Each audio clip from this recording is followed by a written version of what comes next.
বিলম্বে ইফতার করবেন না কখনো। এক নাম্বার, দেরি করে ইফতার করা নিষিদ্ধ। ইহুদিরা দেরি করে ইফতার করে। লা ইয়াজালুন নাসু আলা খাইরিন মা আজ্জালুল ফিতরা। বিশ্বনবী বলেছেন, এই উম্মত যতদিন আগে আগে ইফতার করবে, এই উম্মতের কপাল থেকে কল্যাণ কেউ ছিনিয়ে নিতে পারবে না। চিল্লায় বলেন ঠিক কি না? আজানের জন্য বসে থাকবেন না, সময় দেখবেন। স্থানীয় সময় যখন সূর্যাস্ত হওয়া মাত্রই বিসমিল্লাহ, খেজুর খেয়ে ফেলবো। পারবেন তো নাকি দেরি করবেন? 2 নাম্বার, রমাদানের পবিত্রতা বজায় রাখবো। কোনো তর্ক বিতর্ক অশ্লীলতায় আমরা জড়াবো না, ঝগড়া করবো না, সরাসরিও না, ফেসবুকেও না। করবেন কেউ গালি দিলে বলবেন ইন্নী ইমরুউন সাইম, আমি রোজাদার। আল্লাহর হাবিব শিখিয়েছেন, কেউ যদি তোমার গালি দেয়, কটু কথা বলে, অশ্লীল কথা বলে, রমজানে তুমিও বলতে পারবে না। তুমি বলতে পারবা ইন্নী ইমরুউন সাইম, আমি রোজাদার। আজকে থেকে নিয়ত করেন, রমজানে কেউ গালি দিলে আপনি একটা গালি দিবেন নাকি? কে বলবেন? রোজাদার, রমজানের পবিত্রতা আমি ভঙ্গ করতে পারবো না। অশ্লীল নাটক সিনেমা আমরা দেখবো না। ব্যাড হ্যাবিট থাকলে রমাদানে এটা ছাড়ার মহা সুযোগ। স্মোকিং এর অভ্যাস আছে অনেকের, ঠিক কিনা? চাঁপাইনবাবগঞ্জে আপনারা স্মোকিং করেন? হ্যাঁ, না না আমরা করি না। বলেন করি না? করবেন না কেউ। যদি কারো থাকে, কে করে হাত তোলালাম না আমি। এই রমাদানে এই স্মোকিং হ্যাবিট থেকে আমরা বেরিয়ে আসবো, ঠিক কিনা বলেন? 3 নাম্বার, আমরা মিথ্যা বলবো না। বিশ্বনবী বলেন, মান লাম ইয়াদা কাওলা যুরি ওয়াল আমালা বিহি ফালাইসা লিল্লাহি হাজাতুন ফি আইয়াদা আতআমাহু ওয়া শারাবা। যে রমজানে মিথ্যা কথা, মিথ্যা কাজ, মিথ্যা সাক্ষী ছাড়তে পারে নাই, তার না খেয়ে থাকা, উপবাস থাকা দিয়ে আল্লাহর কিছু যায় আসে না।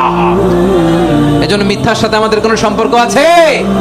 মিথ্যা বলবো না। 4 নাম্বার, অপচয় করব না।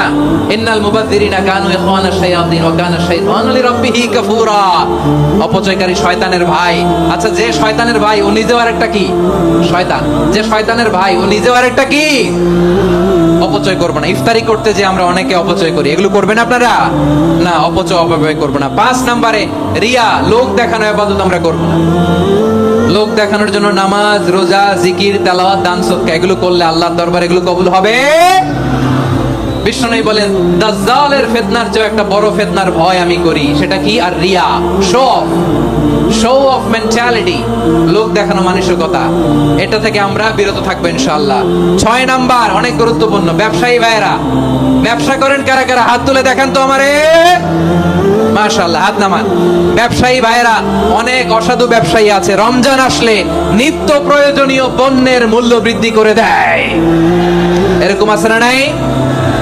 এগুলো করবেন না। মজুদদারি করবেন না। পণ্যের কৃত্রিম সংকট বাজারে করবেন না। আপনি লাখ টাকা কামায়া ভাবছেন যে রোজাদারদের কষ্ট দিয়ে ধনী হবেন। এমন রোগ আল্লাহ আপনারে দিবে, কোটি টাকা দিয়েও আপনি হাসপাতালের বিল পরিশোধ করার ক্ষমতা আপনার হবে না। খবরদার। আর শেষ বয়সে দেখবেন কি কষ্ট আপনার হয়। আপনি রোজাদারদের কষ্ট দিচ্ছেন, আল্লাহ আপনার সুখে রাখবে?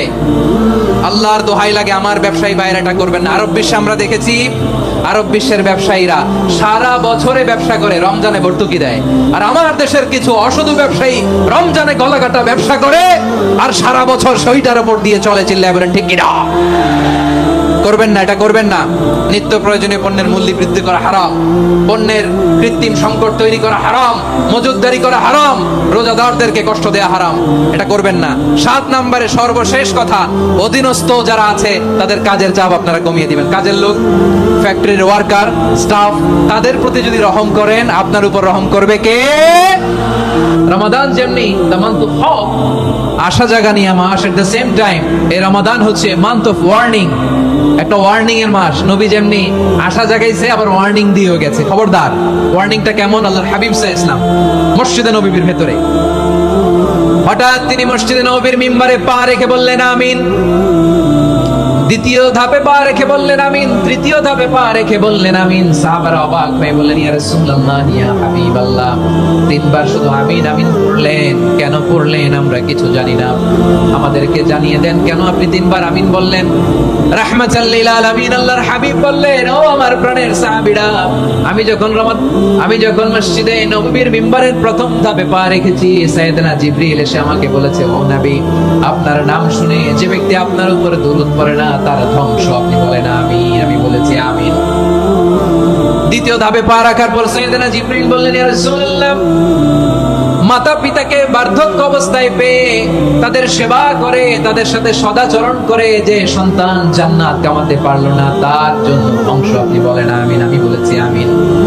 আবার মিম্বারের তৃতীয় ধাপে ঠিক যখনই আমি পা রাখলাম, সাইয়েদনা জিবরাইল বললেন, নবী, রমজান মাস পাওয়ার পরে এই মাসে ইবাদত করে যে ব্যক্তি নিজের গুনাহ মাফ করাতে পারলো না, তার জন্য ধ্বংস। আপনি আওয়াজ করে পড়েন আমিন। কত বড় ধমক, কত বড় ওয়ার্নিং দেখছেন, যে রমাদান পেয়েছে কিন্তু রমাদানের ইবাদত করার মধ্য দিয়ে সে নিজেকে জাহান্নাম থেকে মুক্ত বানাতে পারলো না, তার উপর আল্লাহ লানত, তার জন্য ধ্বংস। সাইয়েদনা জিবরাইল বলেছেন আমিন, স্বয়ং বিশ্বনবী বলেছেন আমিন। আওয়াজ করে পড়েন নাউযুবিল্লাহ। তাহলে রমজান আসবে আর আমরা নিজেদেরকে জাহান্নামীদের লিস্ট থেকে নাম কাটিয়ে জান্নাতীদের লিস্টে উঠাতে পারবো না, এর চেয়ে বড় হতভাগা কি আর কেউ থাকতে পারে? আওয়াজ করে বলেন। তাহলে রমাদানের এই রহমত, বরকত, মাগফিরাত, ফজিলত আমাদের কামাই করার দরকার আছে না নাই? আর মাত্র 7 দিন বাকি। আর মাত্র কয় দিন? এগুলো নিয়ে আমাদের কোনো আগ্রহ নাই। তোমাকেই খুঁজছে বাংলাদেশ, ক্লোজ আপ 1, আর মাত্র 7 দিন বাকি। টেলিভিশনে বিজ্ঞাপন আছে না নাই? রেফেল ড্র হবে লটারির, আর মাত্র 5 দিন, আছে না নাই? কিন্তু এমন এক বরকতময় মাস আসতেছে, আর মাত্র 7 দিন বাকি। আমাদের কোনো সেন্সই নাই, আমাদের মধ্যে কোনো অনুভূতি কাজ করে না। হায় রে দুর্ভাগা মুসলমান।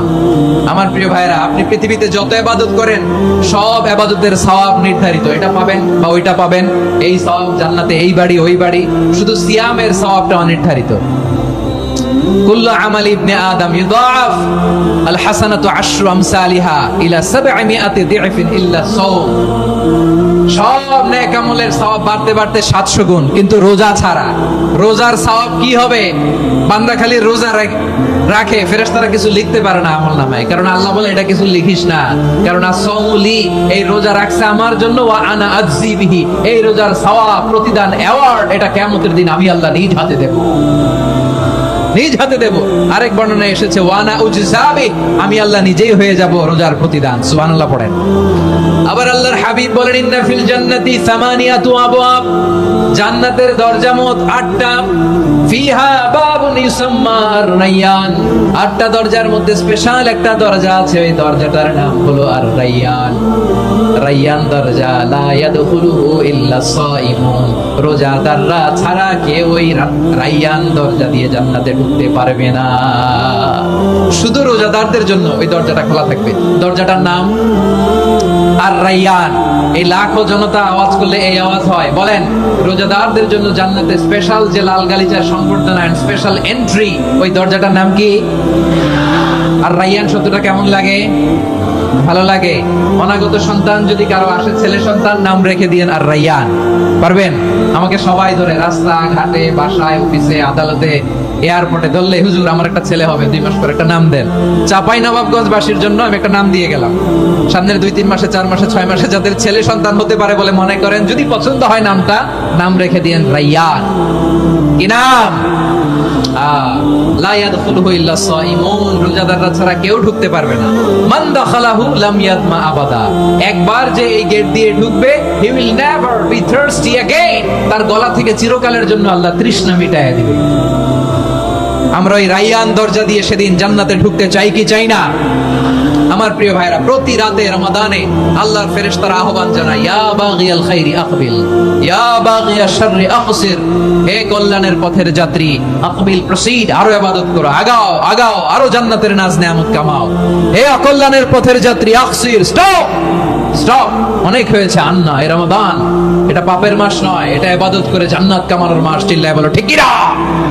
ওয়ালিল্লাহি উতাকাউ মিনান নার ওয়া যালিকা কুল্লা লাইলা, প্রতি রাতে, রমাদানের প্রতি রাতে আল্লাহ তাআলা এরকম লাখো বনি আদমকে maaf করে দেওয়ার ঘোষণা দেয়, নাজাতের ঘোষণা দেয়। আমরা আল্লাহর পক্ষ থেকে maaf, নাজাত চাই কি চাই না? আমরা যদি নাজাত পেয়ে যাই আর কিছু চাই? কথা বলে না। আমাদের নাজাত লাগবে। আওয়াজ করে বলেন তো কি লাগবে? আর কিছু যে চাই না আমি, চাই গো নাজাত, আল্লাহ তোমার কাছে আমার এই মুনাজাত। আর কিছু যে চাই না আমি, চাই গো নাজাত, আল্লাহ তোমার কাছে আমার এই মুনাজাত। আল্লাহ তোমার কাছে আমার এই মুনাজাত। পড়েন আমিন, আর জোরে আমিন। তাহলে রমাদানকে আমরা বুদ্ধিমানের মতো কাজে লাগাতে চাই কি চাই না? হ্যাঁ, বুদ্ধিমানের মতো কাজে লাগাইতে হবে। মুমিনরা স্মার্ট হয়।